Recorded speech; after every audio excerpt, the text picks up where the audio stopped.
भी हो रहा है होने दो, हमें उससे मतलब नहीं है, हमें अपने परमेश्वर से मतलब है। तुम क्या कर सकते हो किसी के लिए ये बताओ, हैं?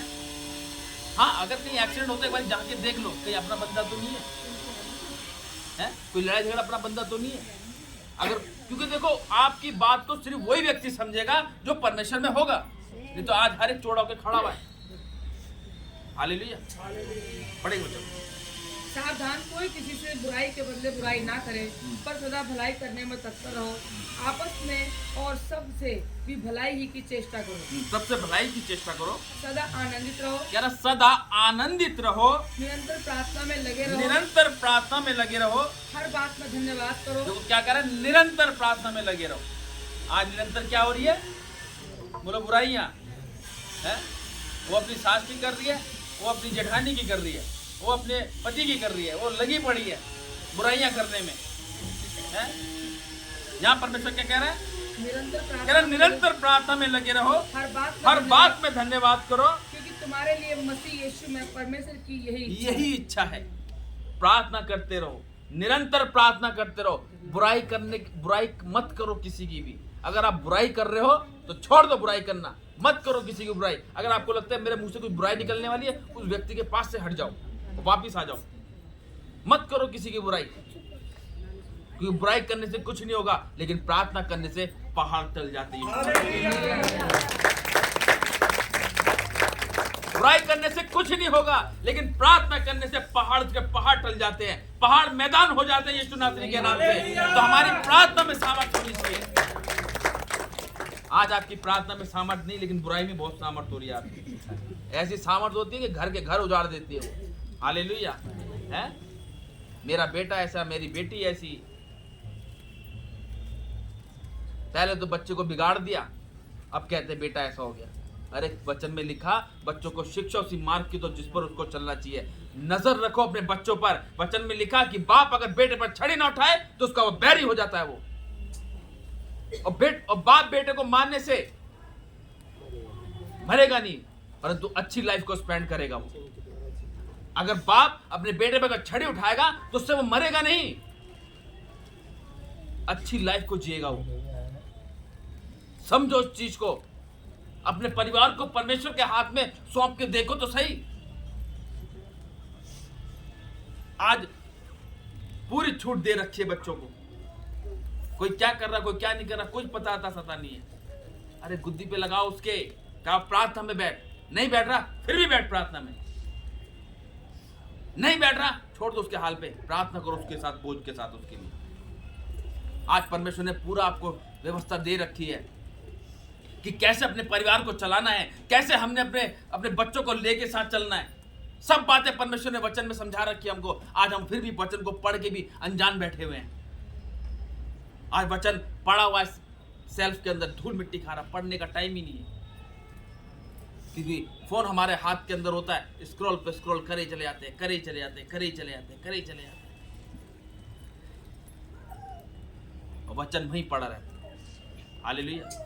तो बुद्धि कहां से आएगी जब वचन वहां रहेगा। वचन को पढ़ना बहुत जरूरी। तभी वो कह रहा है निरंतर प्रार्थना में लगे रहो, हर बात में धन्यवाद करो, क्योंकि तुम्हारे लिए मसीह यीशु में परमेश्वर की यही इच्छा है।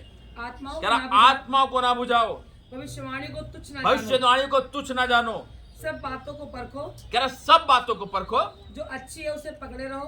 देखो सारी बातें अच्छी होती है जो मसीह की होती है। अगर आप संसार में जाओगे ना तो वो सारी बातें बुरी होंगी। अगर कोई आपको कह रहे अच्छी है, उसमें वो उसका लालच होगा। अगर कोई अच्छी बात वो आपको बताएगा, लेकिन जो वचन से समझाएगा, तभी कह रहा जो अच्छी बातों से पकड़े रहो, सब प्रकार की बुराई से बचे रहो। सब प्रकार की बुराई से क्या करना है, बचना है। और तभी बचोगे जब आप निरंतर प्रार्थना में लगे रहोगे। हालेलुया। एक वचन और निकालेंगे, कुलुसियों पेज नंबर 278, 2 अध्याय, कुलुसियों 2 अध्याय की 6 आयत पढ़ेंगे, 6 और 7 आयत पढ़ेंगे। मसीह में जीवन की भरपूरी। यहाँ पे तक कलीसिया का उपदेश जो पौलुस ने कहा, ठीक है। और यहाँ पर क्या है, मसीह में जीवन की भरपूरी। जो परमेश्वर का दास, परमेश्वर का अगुआ, परमेश्वर का नबी जब कुछ बात आपको बताता है तो वह आपके लाभ के लिए होता है। जो कुछ बातें आपको समझाई जाती है वो आपके लाभ के लिए होती है। लेकिन यहाँ पर परमेश्वर के वचन में लिखा मसीह में जीवन की भरपूरी। पढ़ेंगे इसको। अतः जैसे तुमने मसीह यीशु को प्रभु करके ग्रहण कर लिया अब है। देखो, अब आपने क्या कर लिया, सामने की तरफ देखेंगे, निकालिए सबने, निकालिए सबने पीछे, आगे आगे बोल रहे, पीछे तो बोली नहीं। पेज नंबर 278, 278 नए नियम में, उसके पीछे था, 2 पन्ने पीछे था उससे, 2-3 पन्ने। हाँ, पढ़ेंगे इसको, ध्यान से सुनेंगे। अतः जैसे तुमने मसीह यीशु को प्रभु करके ग्रहण कर लिया कह है। रहा अतः जैसे तुमने मसीह यीशु को प्रभु करके ग्रहण कर लिया। आज आपने कितने लोगों ने मसीह करके परमेश्वर को ग्रहण किया है, या आपने अपनी लाइफ के अंदर परमेश्वर को क्या करा है, ग्रहण किया है? किया कि नहीं किया है? जबरदस्ती हाथ तो नहीं उठा रहे, किया कि नहीं किया? किया है ना।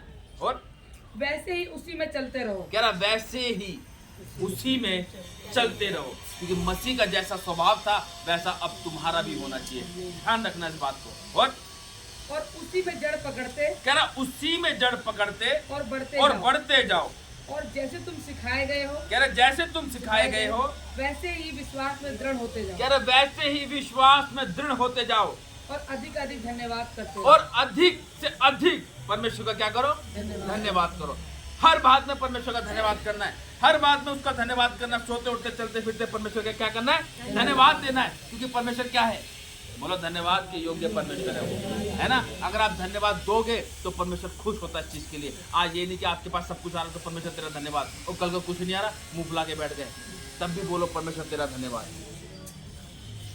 क्योंकि वही देता है आशीष और वही ले लेता है। वो देने वाला भी वही और लेने वाला भी वही है। जिसने दिया जिसने लिया उसका नाम धन्य है वो। हालेलुया। अपने जीवन को आज से परमेश्वर के हाथों में सौंपो। जो आपको अभी इसमें यहाँ पे जो बताया गया, पहला थिस्सलुनीके 5:12 से लेकर हमने 22 आयत तक जो पढ़ी, उसमें लिखा कि नित्य प्रार्थना करते, निरंतर प्रार्थना में लगे रहो और हर बात में धन्यवाद करो, क्योंकि तुम्हारे लिए मसीह यीशु में परमेश्वर की यही इच्छा है। आत्मा को न बुझाओ, भविष्यवाणी को तुच्छ न जानो, सब बातों को परखो, जो अच्छी है उसे पकड़े रहो, सब प्रकार की बुराई से बचे रहो। हालेलुया। आज अपना जीवन परमेश्वर के हाथों में सौंपो, क्योंकि वचन आपके पास होगा लेकिन समझाने वाले नहीं होंगे। अपने आप को मजदूर बनाओ और परमेश्वर के कार्य में लग जाओ।